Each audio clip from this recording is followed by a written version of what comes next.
In the town on the hill where the apples grow, and the church bells ring every hour or so, I took a little walk.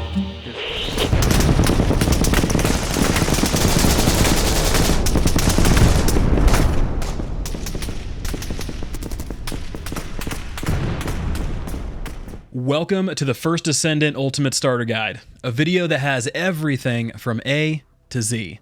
It'll cover all of the bits that you need to jump into the game and hit the ground running. And because this is a longer video, I'm not looking to waste any more of your time. Let's get started and kick things off with our roster of Descendants. Descendants are characters that you will play as in the game.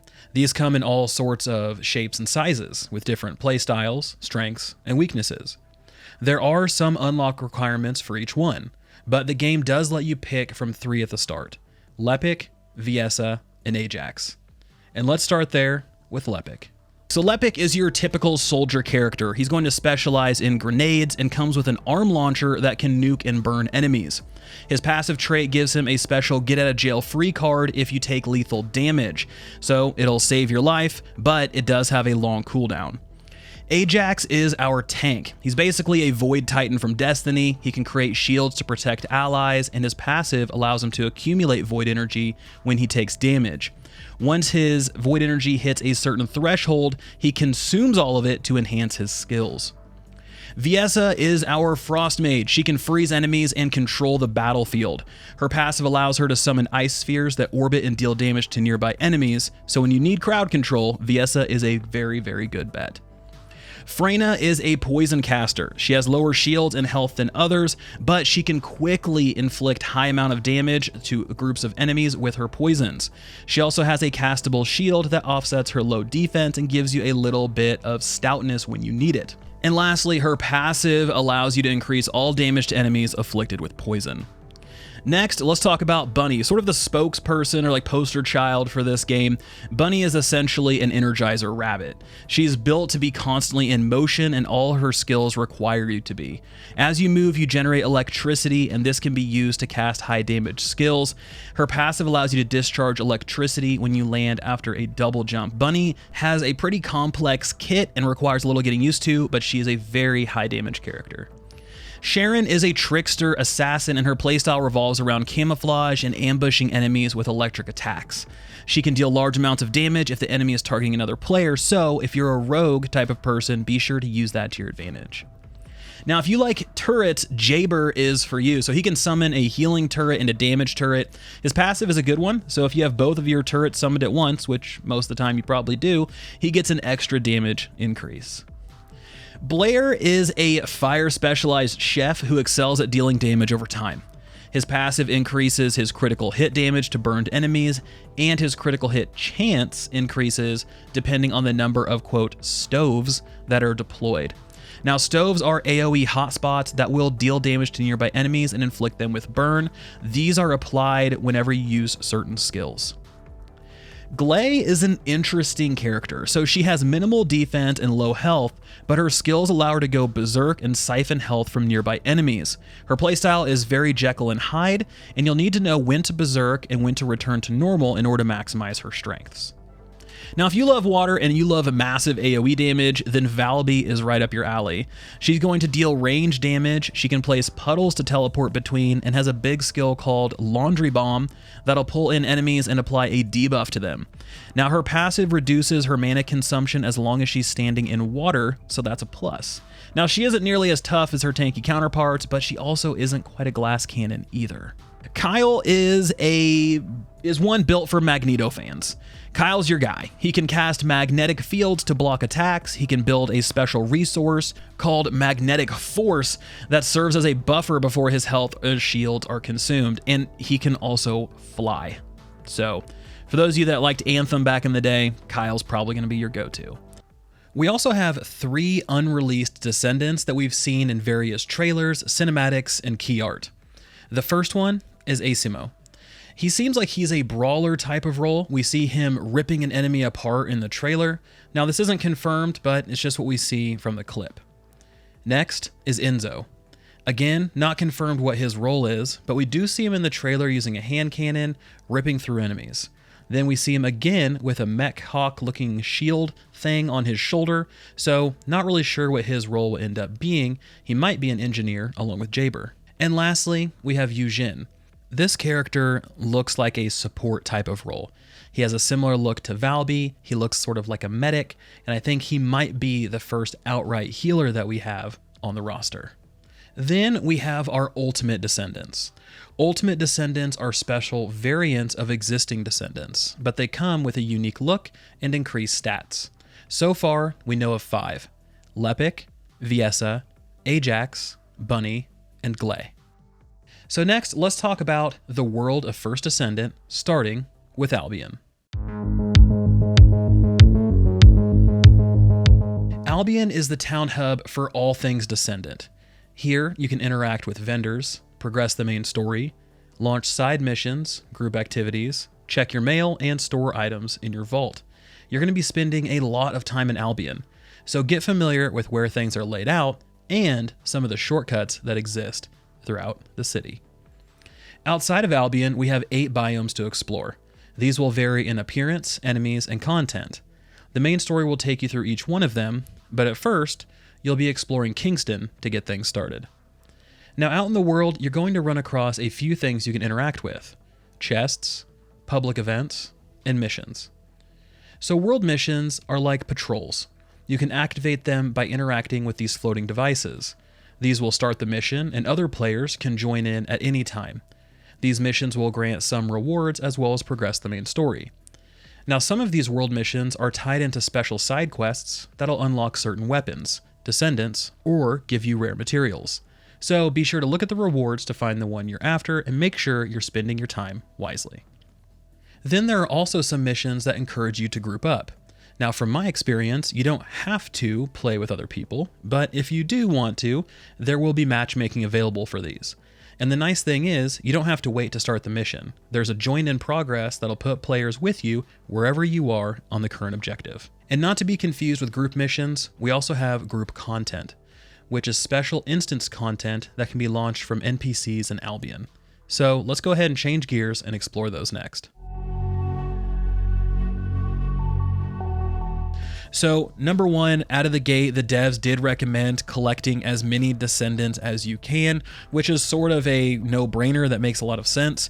But for those of you out there who were very specific and like only wanted to play Blair or Bunny, for instance, it's good just to get a variety because that's going to play well into all of the other endgame systems. Because something that they mentioned in each and every one of these is that you need to have a good variety for your team. Certain Descendants will do better at certain modes, and having that Descendant active and available is going to make life a little bit easier for you. Okay, so let's get into the first one. This is sort of the newer one that they talked about, and those are dungeons, aka infiltrations. So infiltrations are specialized missions. There's 2 per zone for a grand total of 16. And each infiltration is going to come with 2 difficulties, normal and hard. Now the normal difficulty is just that. You're basically playing through the mission on normal, trying to farm out some rewards. But as you shift gears and you unlock hard mode, which unlocks as you progress the story, you're going to be able to earn more rewards. Now, the rewards for these missions are going to be changed at regular intervals, so you don't need to farm a specific mission for a specific reward. If there's a particular infiltration that you really don't like, then you can just wait for that reward to cycle off of that infiltration and onto a different one. Now, we did get an example of these rewards. We can see in this screenshot here for Biolab. Starting from left to right, we have a rare weapon, we have a rare component, and then we have a variety of mods, ranging from rare, which is purple, ultimate, which is yellow, and transcendent, which is that reddish orange. Now, over on the right-hand side, you can see that we have a selected reward. So we do have some deterministic stuff here where we can click and select one of those. Then we also, underneath that, have select more options. Now, these select more options are modifiers to make this mission even more difficult. So you can go through and select as many or as few of those as you would like, including you could just leave them all blank if you want to just go in kind of vanilla. Now, why would you want to do that? Why would you want to make it particularly harder on yourself? Well, the reason being is as you're going through and you're clearing out these missions or these infiltrations, you're going to accrue points. And the points that you accrue are going to determine the rewards that you will get or bonus rewards that you will get. And by activating more of these modifiers, you're going to get more points per kill, which will allow you to hit those point thresholds much easier. So this is just another way to go through and make life a little bit easier in terms of unlocking rewards and getting the things you need, but obviously more difficult because look at these. You're reducing your health by 10%, your firearm attack by 10%, your defense by 10%. So feel free to experiment with these and find the best one for you. So let's go ahead and let's change gears and let's flip over to the second thing they talked about, and that is special operations. Now, special operations, these are called incursions in the last technical test, and there are going to be 8 of them at launch. But of those 8, they cover 3 different types. So that's blocking Kuiper mining, resource defense, and neutralizing void experiments. So Kuiper mining, you're going to need to kill enemies within a certain time limit in order to clear that wave. Once that wave is cleared, more enemies and more difficult enemies will begin to spawn. Once that wave is cleared, a more difficult wave comes, so on and so forth, until you reach a point where you just simply cannot win. At that point, the incursion will end and you'll gather your rewards. Then the second one is resource defense. Here, you're going to protect a target from enemies for a certain period of time. As you continue to battle waves of enemies, you're going to need to protect that target for a longer period of time, and this cycle is going to repeat until, again, you fail. And then lastly, we have neutralize void experiment. So there's going to be these little bombers, which are these little kind of creatures with bombs on their backs, and they're going to be running away. And you need to go and kill them while also surviving enemy assaults. So it's going to be waves of enemies you're going to have to clear and work through as you're trying to get to those fleeing bombers to complete your objective. Just like the previous 2, it's going to get more and more difficult until you fail. The whole point of this is to try to last as long as possible and progress by killing enemies and completing objectives, which will then earn you rewards. The devs did say that these are more of the challenging missions in the game, and I would agree. When I did these during the technical test, they ramped up in terms of difficulty very, very quickly. The first couple waves were okay, but then the scaling after that was insane, and we quickly were overrun, outnumbered, and just destroyed. I think we lasted 4 or 5 waves, and then after that, we were just ground to dust. So if you're looking for something challenging, this is one to go for. Next, we have Void Intercept. So here, these are basically just giant boss battles. Void Intercept, we've had these since the first beta that we've had access to, and they're continuing to grow over time.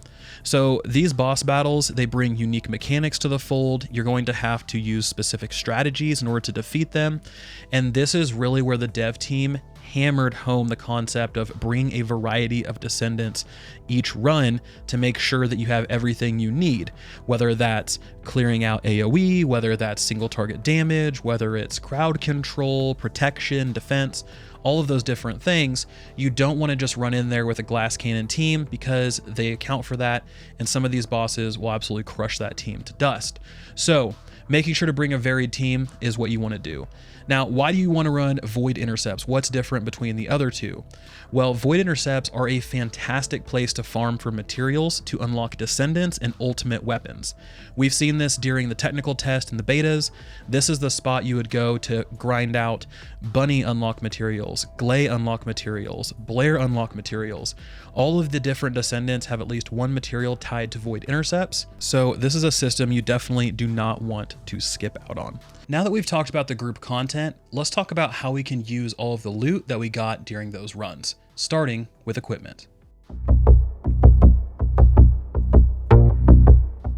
So first, let's talk about our weapons that we'll be able to find and equip.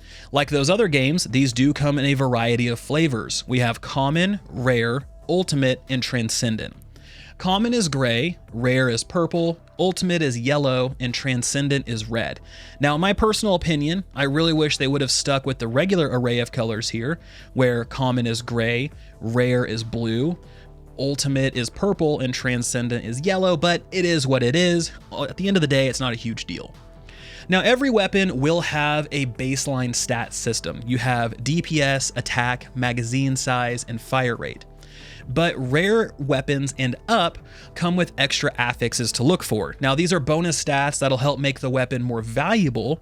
They can be increases to things like baseline stats, like an attack or a magazine size, or they can be bonuses to secondary stats, like elemental damage. Now, ultimate is when things take a step even further. Here you have a special effect that's tied to the weapon. Now, not all ultimates will have special effects, but some do, and this is where you'll start to see them. These can give things like buffs to yourself or your party, or they can inflict enemies with a specific debuff. There are a range of different effects. Some will synergize well with your chosen descendant, others may not. So the question is, how can you easily tell if your ultimate weapon has a unique effect or not? Well, you can always check the tooltip, or you can check on the right-hand side of your weapon image. If you see 3 dots, then it does. Now, these unique effects can be enhanced by consuming another weapon that has a unique effect, sort of like a cannibalism type thing.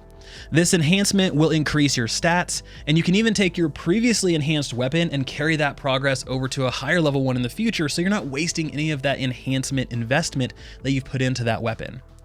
Now, next is Transcendent rarity.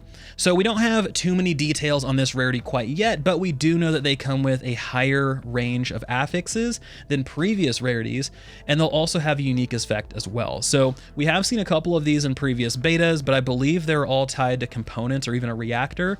So it's not necessarily something like, whoa, we know everything about Transcendants, but we do know that it is a rarity that's coming. So you probably have the question, great, I have all these piles of loot. What do I do with all the spare weapons do I have? Do I just throw them away? Actually, no. You use them in what's known as a transmission process. This is going to allow you to take higher level weapons that you don't really care for and then consume them, similar to the ultimate enhancement process, to increase the rank of the weapon that you want. So for instance, let's say you have a level 1 scout rifle that you really like, and you have a level 6 shotgun that you're like, not really for me. You can sacrifice the level 6 shotgun to then boost the rank of your level 1, your favorite level 1 weapon, and that'll increase its damage and its stats. The only requirement is a consumable material called a phase exchanger that you can actually craft yourself from materials that you earn from dismantling weapons. So at a high level, that's how weapons work in the First Descendant. You go get the weapons you want, you break down the weapons you don't want, and you can either break them down and dismantle them into parts to then craft phase exchangers, or you can use them as consumption material in order to upgrade the weapons that you do have. So let's talk about the other pieces of equipment that we have. Those are components and reactors. So think of components like trinkets or gadgets. You can equip 4 of these, and they provide a variety of stats, things like increased resistances, maximum health, firepower, etc. But they also come in sets. If you manage to get 2 or 4 of a matching set, then you're going to unlock extra bonuses. So for example, here we have a set bonus for the Supernova set that grants extra electric power when 2 are equipped, and then a more powerful effect when all 4 are equipped. Now, weapons are how you dish out the damage, but components are really kind of a huge part of being able to actually make your character go. They're sort of the back end for building out a character, whereas weapons are the front end that are going to kind of take that power that you're building with components and then dish it out to enemies. So components, they're a drop from Void Intercept battles, which are boss arenas, and different bosses will drop a different set. So there's going to be some bosses you want to do more than others, depending on what descendant you're trying to main. Outside of components and weapons, we have reactors. These are items that increase the power of descendant skills. Each reactor has a skill type that supports it, and because of that, there are some that will match super well with certain characters and others that are virtually useless. For instance, you can have a reactor that dishes out ice damage and helps increase all of your ice skills. That's not going to be very useful to Blair, who is a fire-based descendant. But it'll be way useful for a descendant like Viessa, who deals primarily ice damage. The same goes for all the other descendants. So being able to kind of pick and choose what reactors are going to work and understand these will work for this type of descendant, but not for this type. Now, these reactors are going to boost your base stats along with specific skill power types like I mentioned. These can be optimized if you manage to reach a certain condition. This condition can range from multiple different things. The example we see here is that it requires a specific weapon to be equipped. And if it is, it'll increase your skill power by 160% instead of 100%. So these are the little things to watch out for when it comes to components and reactors. You want to make sure you're optimizing your reactor as best you can to get all of the juice that you possibly can out of it. Whereas components, if you can mix and match them to create a really, really cool set or get a set bonus out of them, then that's going to be more beneficial than just throwing on 4 random ones. So one last thing. Reactors can also be upgraded to improve their stats. So what you see here isn't always what you get. You will be able to spend some consumable items in order to improve their power, just like virtually any other piece of equipment that we've talked about.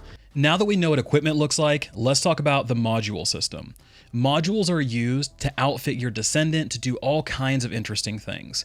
It can augment your melee ability, it can provide you with base stats, and you can do the same thing with your weapons. Now let's dive in and explore this system a little bit further, starting with Mastery Rank.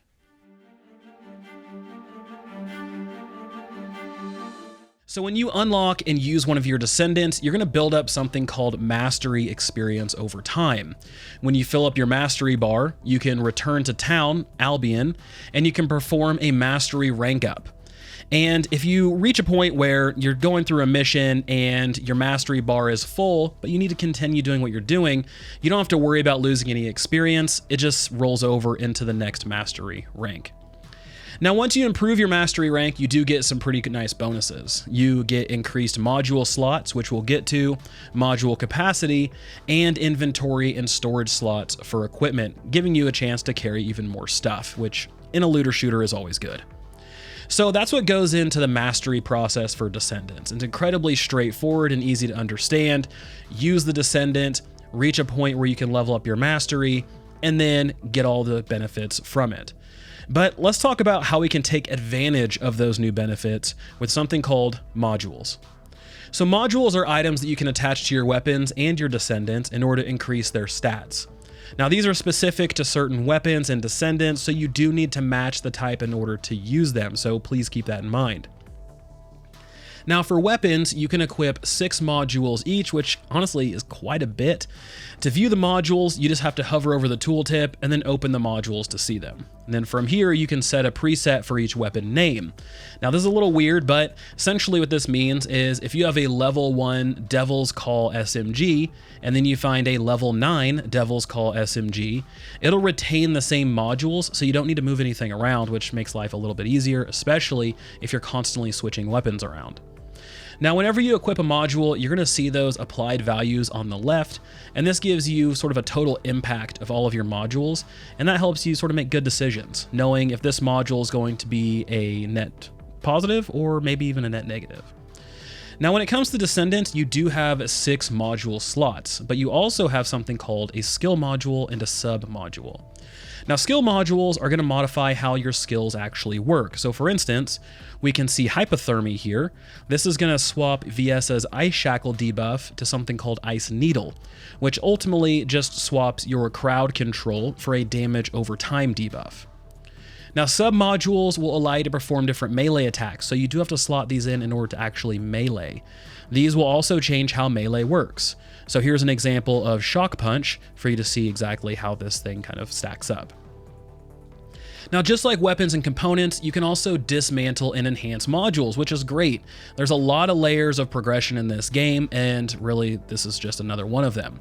When you break down unneeded modules, you're going to get something called Cooper shards.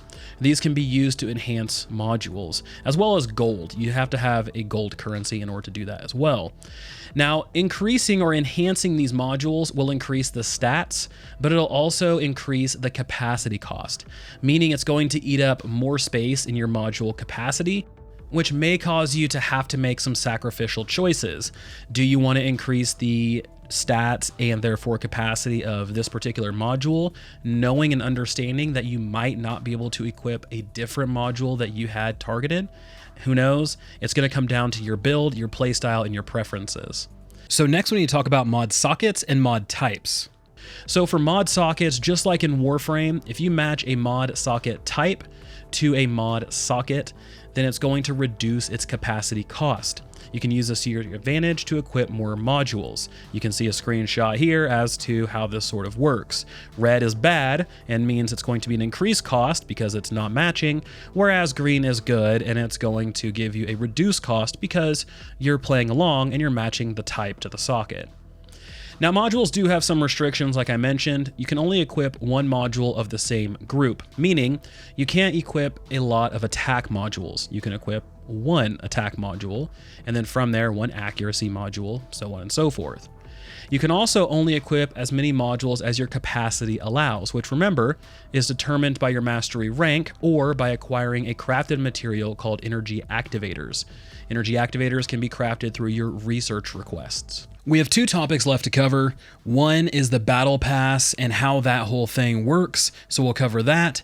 And then I'll leave you guys with a list of my favorite Descendants that I think would be awesome as starter Descendants for people just getting into the game.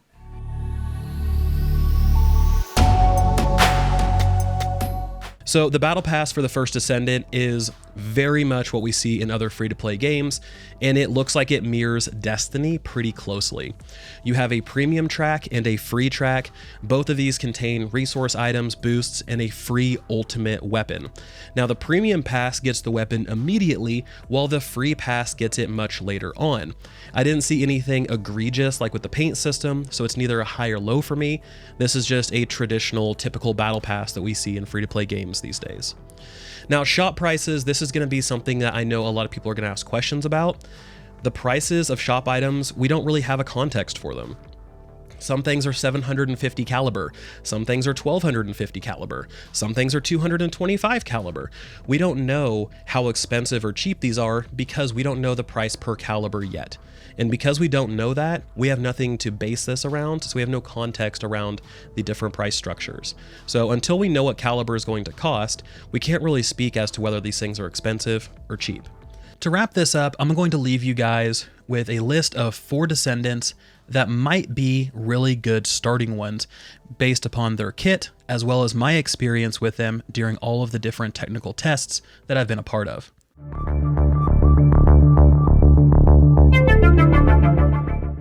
First, we're going to start with Freyna, the Poison Descendant.